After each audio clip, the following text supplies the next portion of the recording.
살아갈 수 있는 은혜가 임하여 주옵소서. 이 모든 시간 주 앞에 의탁하며 사랑 많으신 예수 그리스도의 이름으로 기도드립니다. 아멘. 우리 옆에 분과 이렇게 인사했으면 좋겠습니다. 한 해는 평안하실 줄 믿습니다. 2025년 한 해는 하나님의 은혜 가운데 늘 평안이 넘치기를 간절히 소망합니다. 정말 하나님의 은혜 가운데 2024년이 지나고 오늘 2025년을 맞이하게 되었는데, 우리 부평상강교회는 특별히 제자를 양성하고 말씀을 실천하는 교회로서 금년 25년 다시 새롭게 시작하고 새로운 역사가 일어날 줄 믿습니다.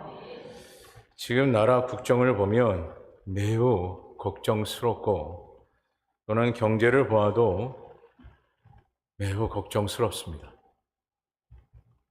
또한 나라뿐만 아니라 한국교회 현장도 바라보게 되면 여러 모양으로 어려움과 큰 위기를 계속해서 맞이하고 있어 한국교회가 점차 사라지고 있는 지금의 이 때에 정말 우리는 어떤 마음과 어떤 생각, 어떤 중심이 되어져야 하는가라는 것이죠. 또한 많은 목회자들이 이 나라와 또한 더불어 한국교회를 바라보면서 이런 이야기를 합니다. 과연 회복이 될 것인가? 또한 이 어려움을 과연 극복할 수 있겠는가? 그렇게 이야기를 합니다. 그러면서 이제는 포기해야 될 때이다 라고까지 말을 하고 있는데, 이렇게 이야기하는 것은 결국 이 나라 이 민족과 더불어 한국교회가 위기 중의 위기다, 그렇게 표현을 하고 있는 것이죠. 근데 위기란 여러분 무엇입니까? 우리가 보편적으로 위기라 하면 어떠한 일에 큰 위험을 당하였다, 이것이 바로 위기라, 그렇게 해석을 하죠. 근데 여러분, 위기라는 단어를 여러분 보게 되면 이 기회라는 이 단어의 합성어가 바로 이 위기라는 이 단어예요. 그래서 위기가 있다라는 것은 결국 또한 무엇을 이야기하고 있느냐? 새로운 기회가 주어진다라는 것을 또한 이야기하고 있는 것입니다. 지금 나라와 또한 더불어 한국교회를 바라보면 위기 중의 위기입니다. 하지만 이 위기 속에 후에는 무엇이 담겨져 있다라는 것입니까? 기회가 담겨져 있다라는 것이에요. 위기가 있으면 그 후에는 기회가 따르게 된다라는 것이죠. 프랑스의 생물학자 루이스 파스테르, 이 인물은 반신불구 상태에서 삶의 위기를 얻게 되었습니다. 그러나 그는 질병에 대한 명약체를 개발하면서 새로운 삶의 기회를 얻었던 인물이 바로 파스테르라는 이 인물이에요. 그리고 여러분, 천재 음악가였던 베토벤은 무엇을 이뤘습니까? 청각을 이뤘습니다. 여러분, 음악가로서 이 청각을 이뤘다라는 것은 이미 음악가로서는 끝난 거예요. 더 이상 음악을 할 수 없다라는 것인데, 하지만 베토벤은 어떻게 했습니까? 그와 같이 청각을 잃은 위기가 그의 인생 가운데 주어졌지만 결코 그는 포기하지 않았고, 그것을 통해 또 다른 기회를 삼아서 위대한 곡들을 남긴 바로 작곡가가 되었다라는 것이죠. 또한 러시아의 문호 톨스토이도 어떻습니까? 자신의 못생긴 외모 때문에 어린 시절 열등감으로 늘 자신을 보면서 원망하며 살았던 인물이 바로 이 톨스토이예요. 그러나 자신의 외모에 인한 깊은 고뇌와 또한 자신이 이때까지 힘들었던 그 모든 세월들을 담아서 그는 불후의 명작을 남기게 됐는데, 그 불후의 명작이 뭡니까? 여러분 잘 알고 있는 부활이라는 이 명작과 전쟁과 평화라는 이 책을 이 톨스토이는 남기게 되었어요. 그리고 54세의 젊은 나이로 췌장암으로 사망한 스티브 잡스. 그는 위기 속에서 새로운 기회를 갖는 인물이 되었는데, 그는 미혼모의 아들로 태어나서 양부모에게 양육을 받아 살아왔던 인물이 스티븐 잡스였습니다. 그야말로 하루하루가 힘듦이었어요. 그저 눈칫밥을 먹으며 살아왔던 스티븐 잡스였어요. 그러는 가운데 어렵게 그가 애플이라는 회사를 창업하게 되죠. 그런데 창업을 했는데 그는 쫓겨나는 위기를 맞게 됩니다. 그리고 결국 사람들에 의해 쫓겨나게 되죠. 그러나 스티브 잡스는 이 위기를 오히려 새로운 기회를 삼아서 무슨 사업을 뛰어들게 됐느냐? 애니메이션 사업을 뛰어들게 됩니다. 그 이후에 그가 만들었던 것이 여러분들이 지금 사용하고 있는 아이맥, 아이팟, 그리고 아이폰이라는 이 기계를 만들게 되죠. 그리고 대대적인 성공을 이루게 되었습니다. 그의 어린 시절부터 또한 그가 사업을 이끌어갔던 그 모든 것들을 우리가 살펴봤을 때는 위기 중에 위기였으나 그 위기 속에서 다시 기회를 잡는 인생이 되었다라는 것을 보게 되는 것이죠. 오늘날 수많은 국민들은 이야기합니다. 이 나라 더 이상 희망이 있는가? 그리고 심지어 이제는 더 이상 희망이 없다. 근데 저는 단호하게 여러분들에게 말씀을 드립니다. 결코 그렇지 않습니다. 이 나라 이 민족 희망이 있습니다. 그리고 한국교회 희망이 있는 줄 믿습니다. 왜 그렇습니까? 새로운 기회를 주시는 분이 주님이시기 때문에. 그리고 다시 일어날 수 있는 힘을 공급해 주시는 분이 주님이시기 때문에. 그래서 이 나라 이 민족은 아직까지도 희망이 있고 또한 한국교회가 희망이 있다는 것이에요. 우리 부평 상강교회도 마찬가지입니다. 몇 년 전만 해도 정말 많은 위기를 우리가 겪어왔지 않습니까? 하지만 하나님께서 우리 부평 상강교회를 또한 사랑해 주셔서 새로운 도약을 할 수 있는 기회를 주시고 또한 앞으로도 기회를 주시는 은혜를 이 제단 가운데 허락하신 줄 믿습니다. 그래서 여러분이 처해져 있는 위기와 어려움들, 그것에 여러분 두려워하지 마십시오. 염려하지 마십시오. 하나님께서 반드시 그 위기 속에, 그 어려움 속에서 기회를 주시고 다시 일어날 수 있는 은혜를 베풀어 주실 줄 믿습니다. 모든 것을 주님께서는 새롭게 시작하도록 이루시는 분이 주님이셔요. 그래서 우리는 절대적으로 누구만을 신뢰하고 믿고 나아가는 자가 되어줘야 하느냐? 바로 주님만 믿고 의지하며 나아서는 자가 되어줘야 하는 것입니다. 2025년을 시작하는 이 시점에 여러분, 주님의 이 손길을 꼭 부여잡기를 소망합니다. 잡았다가 놓았다가 잡았다가 놓았다 하는 그런 어리석은 이 신앙생활을 반복하는 오늘날 우리의 신앙생활이 아니라 언제 어디서나 굳건히 주님의 그 손길을 부여잡고 내일 새롭게 하신 하나님의 은혜 가운데 하루하루가 감격이요 은혜요 또한 기쁨이 넘치는 생활권이 되어지기를 이 시간 다시 한번 간절히 소망합니다. 또한 많은 목회자들이 이런 말을 합니다. 지금 참 부흥하기 어렵다. 그리고 이렇게까지 얘기해요. 유지하는 것이 부흥이야. 결코 틀린 말은 아닙니다. 그러나 오늘 하박국 선지자의 기도의 내용을 보십시오. 우리 본문, 우리 하박국 3장 2절 말씀, 하박국 선지자의 그 기도의 내용 다시 한번 우리의 마음에 담아 함께 말씀을 읽도록 하겠습니다. 함께 읽어봅니다. 시작. 여호와여,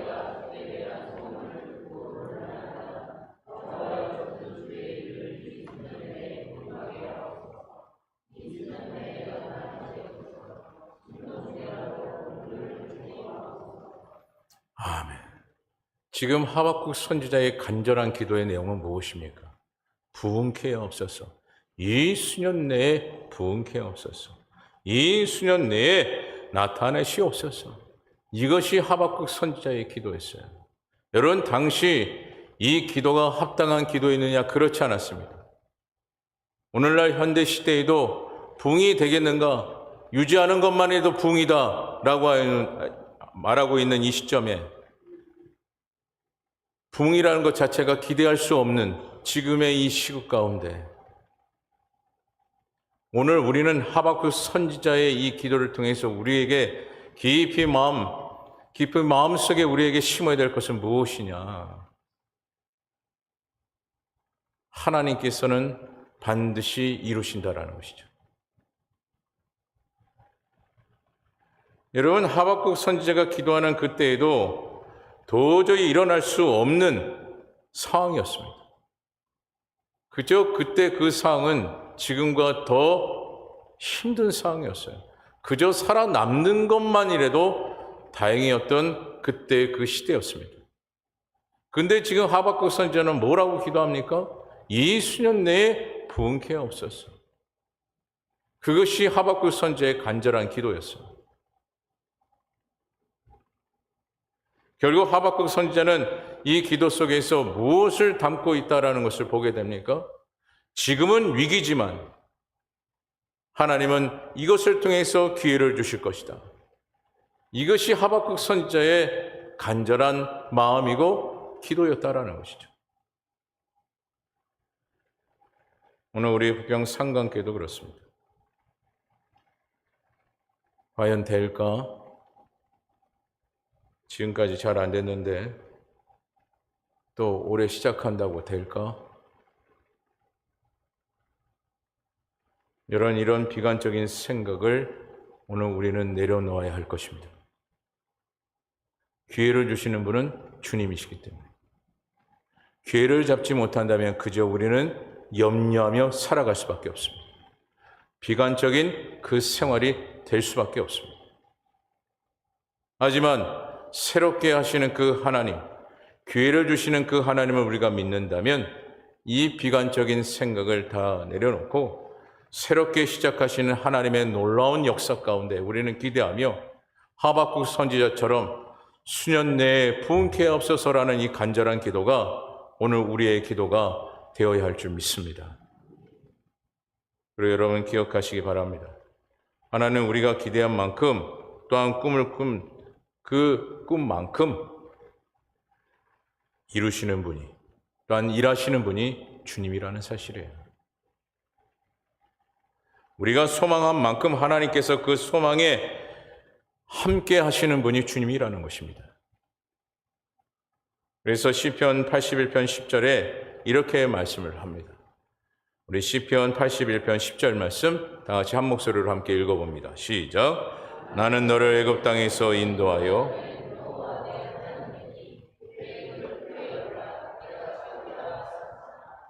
아멘. 지금 시편 기자 이 말씀에 보게 되면 내 입을 크게 열라 내가 채우리라. 누가 채우신다고요? 주님께서 채우신대요. 그런데 우리는 무엇 해야 됩니까? 크게 열라. 크게 열라. 그저 비관적으로 될까 하면은 결코 채워지지 않습니다. 하지만 주님께서 채워주실 줄 믿습니다라고 우리가 간절히 고백하는 그 소망이 우리 가운데 있다면 주님께서는 어떻게 하신다고요? 채워주신다라는 거예요. 믿으십니까?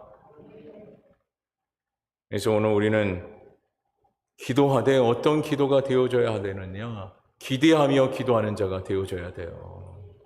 우리가 눈앞에 보이는 환경을 보면 도저히 기대할 수는 없으나 주님을 바라보면서 우리는 기대하며 기도하는 자가 되어져야 한다는 것이에요. 그랬을 때 하나님께서는 역사하시고 오늘 말씀대로 채워주시는 은혜를 베풀어 주시는 것입니다. 그리고 우리는 어떤 기도가 되어져야 합니까? 소망하며 또 소망하는 기도가 되셔야 됩니다. 우리가 눈앞에 보이는 환경을 보면 도저히 소망이 없지만 주님을 바라보며 우리는 소망을 가지고 기도하는 자가 되어져야 한다는 것이에요. 될 줄 믿고 기도하는 자가 되어져야 한다는 것이에요. 그럴 때 하나님께서는 일하시며 채워주시는 놀라운 역사에 기적 같은 그 은혜를 우리에게 베풀어 주시는 것입니다. 그리고 오늘 본문의 하박국 선지자가 다시 일어날 수 있었던 이유가 무엇이었는가? 그것은 세상 사람들의 말을 전혀 듣지 않았습니다. 여러분, 세상의 말들을 보면 희망이 있습니까? 희망이 있던가요? 낙심 그 자체요. 그저 삶 자체가 절망입니다. 우리 여기 뒤에 청년들도 있지만 앞으로의 앞날 여러분 기대가 됩니까? 소망이 됩니까? 아멘이 나왔는데 될 줄 믿습니다. 여러분 세상 것 보면 기대가 없어요. 그리고 많은 청년들이 이야기를 합니다. 정말 이 땅 이렇게 살아가는 거 힘들어서 도망가고 싶다고.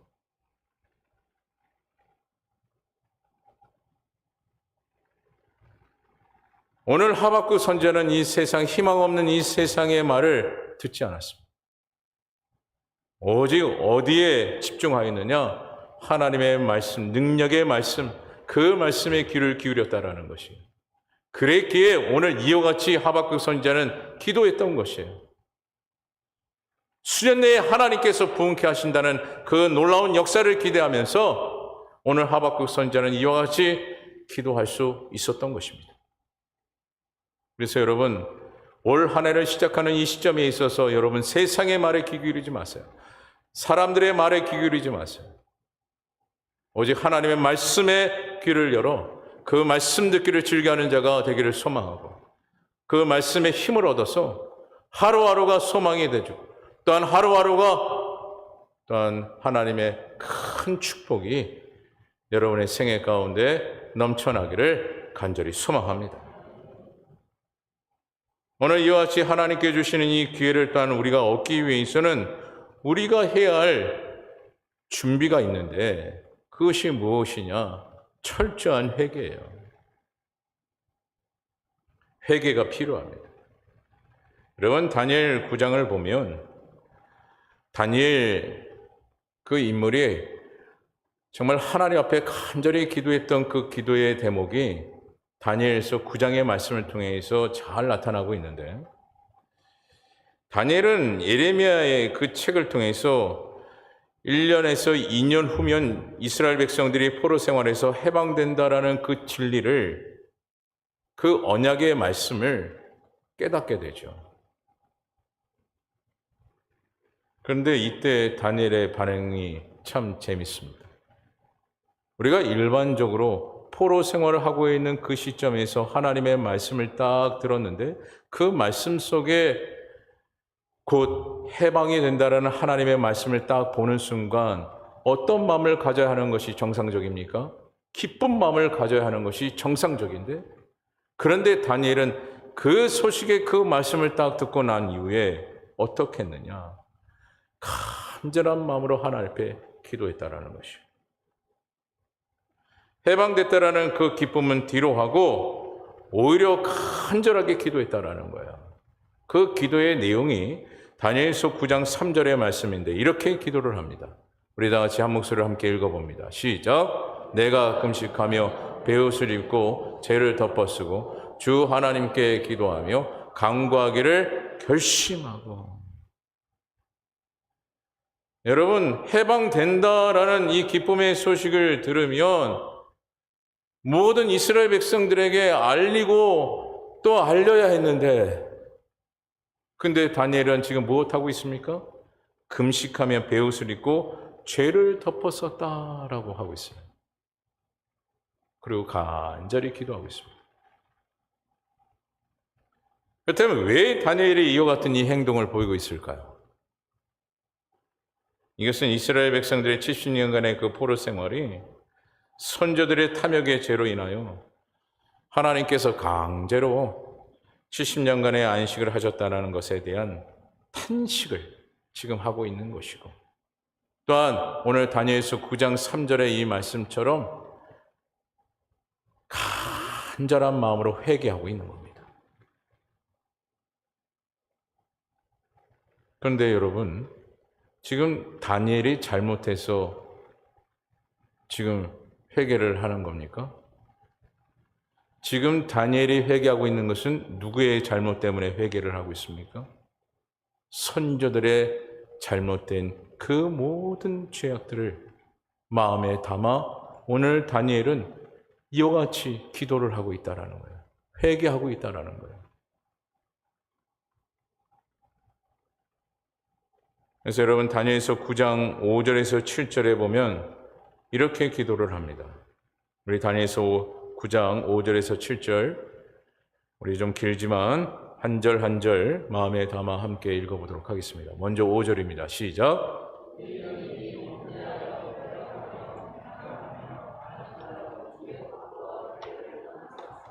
6절, 우리가 또 주의 종 선지자들이 주의 이름으로 우리의 왕들과 우리의 고관과 조상들과 온 국민에게 말씀한 것을 듣지 아니하였나이다. 7절,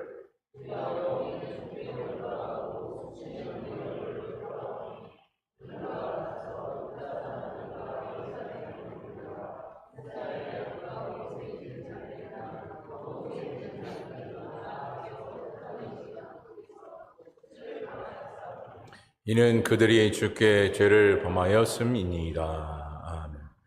여러분 나중에 또 돌아가서 다니엘서 이 9장 5절에서 7절의 말씀을 다시 한번 묵상해 보십시오. 이 말씀을 보게 되면 우리라는 이 단어가 계속해서 나옵니다.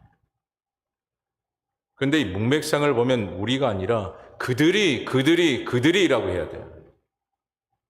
우리가 아니라 그들이 잘못한 거, 그들이 잘못한 것이라고 얘기되는데 오늘 지금 다니엘이 기도하고 있는 것은 뭐라고 합니까? 우리.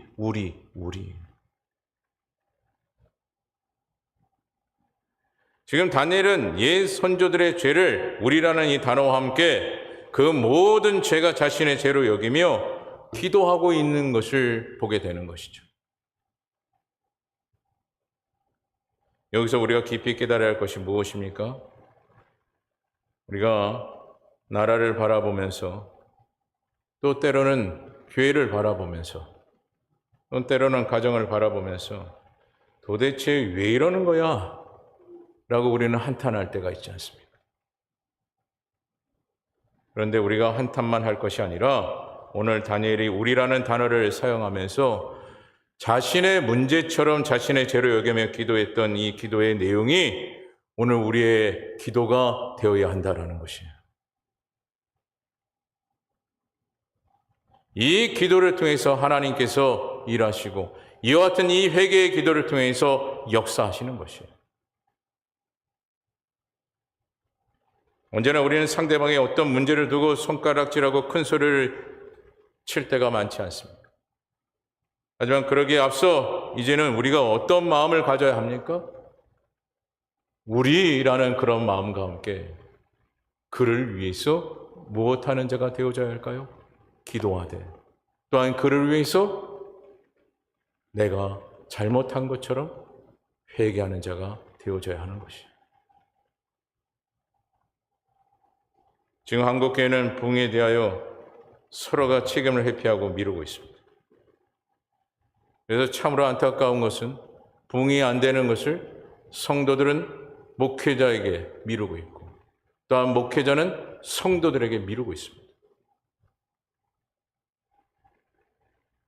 책임을 서로 돌리고 있어요. 그러나 오늘 이 다니엘의 이 기도를 통해서 보면 우리는 어떻게 해야 된다라는 것입니까? 이 책임을 회피하는 것이 아니라 이 모든 문제, 나라의 문제든 교회의 문제든 어떠한 문제이든 간에 그 문제를 내 것으로 여겨야 한다는 거예요. 내 것으로.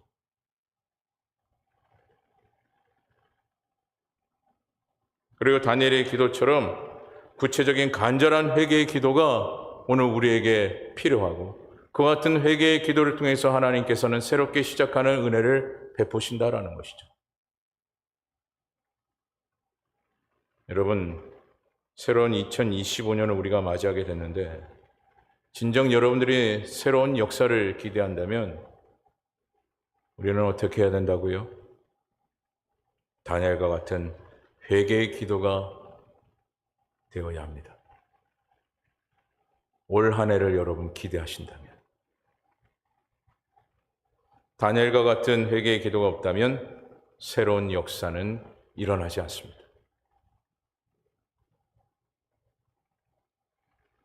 그래서 회개의 역사가 없는 한 새로운 역사도 없다라는 사실을 우리는 잊지 말아야 돼요. 그리고 다니엘의 마지막 기도의 결론을 보게 되면 이렇게 말씀을 합니다. 그 말씀이 다니엘서 9장 17절 말씀인데 이렇게 말씀을 합니다. 우리 다니엘서 9장 17절 말씀 다 같이 한 목소리를 함께 읽어봅니다. 시작.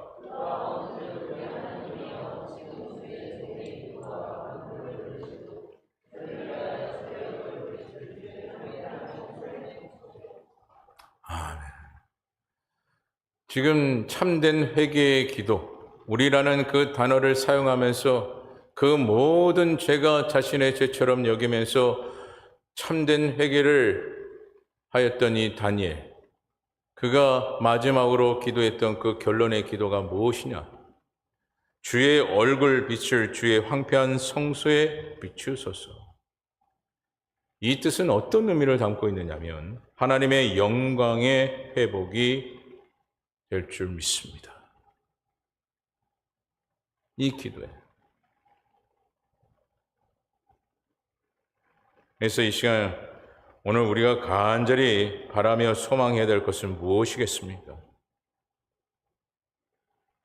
나 자신을 철저히 먼저 돌아보며 회개하는 심령과 더불어 이 나라의 비관적인 생각만 하는 것이 아니라 이 나라의 잘못된 그 모든 부분을 내 죄처럼 여기면서 이 나라를 위해서 우리는 기도해야 될 것이고, 또한 교회를 위해서 기도해야 될 것이고, 또한 어떤 믿음의 공동체이든 그 모든 잘못된 그 모든 것을 내가 안고 회개하며 기도하였을 때 하나님께서는 놀라운 역사를 이루시며, 또한 우리가 생각했던 그 이상의 것을 이루시는 큰 축복의 역사가 우리에게 나타날 줄 믿습니다. 그래서 여러분, 우리가 환경을 바라보면 바라볼수록 절망 그 자체지만 말씀을 바라보는 심령이 되어지면 희망을 갖게 되는 것이에요. 또한 2025년도에는 오늘 우리가 가져야 할 가장 중요한 신앙의 자세 속에 비판보다는 대안을 제시할 수 있는 자가 되어져야 합니다. 요즘 시대를 바라보게 되면 비판만 많아요. 거기에 따르는 명확한 대안은 없고 비판만 많습니다. 하지만 하나님께서는 어떤 자를 원하십니까? 비판만 내놓는 것이 아니라 거기에 따르는 그 해답. 그런데 거기에 따르는 우리의 해답은 무엇이냐? 진정성 있는 그 회개예요. 왜요? 그 회개를 통해서 모든 것을 이루시는 분이 하나님이시기 때문에. 그 회개를 통해서 역사하시는 분이 하나님이시기 때문에. 그래서 오늘 저 여러분 모두는 새롭게 하시는 그 하나님의 은혜가